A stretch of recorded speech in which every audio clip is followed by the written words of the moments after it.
by Video.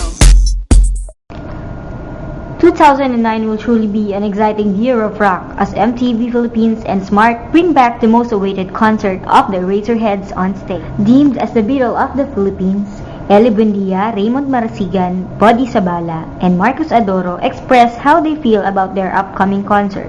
We were counting on it to happen a little bit later, but I guess sooner isn't so bad because people are still excited about it, and so are we.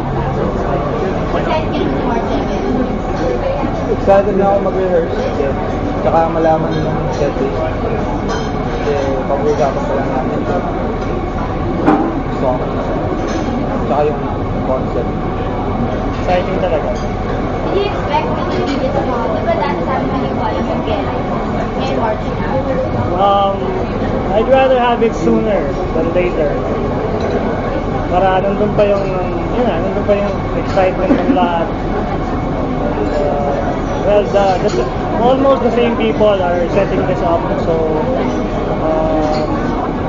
And though the concert is tentatively called as the final set, Eraserhead stressed that the concert will be entirely different and not just a continuation of their concert last year. We want to make it different. Sabi ko nga, if it's possible, make it better. Better sound, better production, better performance, lahat. Pero most definitely, it will be different. Alam mo naman kami, hindi kami umuulit.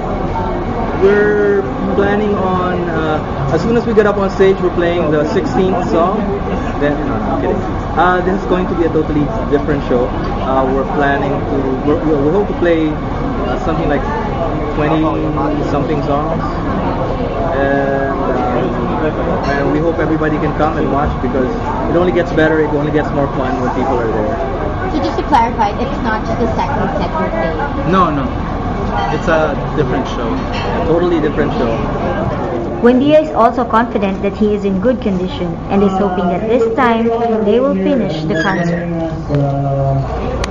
We're planning to do a better show if that's possible. And we're planning to finish this one. I'd like to invite everybody to come watch the concert. Razorheads Live, March 7, 2009. March 7, 2009 at the SM Mall of Asia Concert Grounds. This is Marjorie Gorospe reporting for Inquirer.net Video.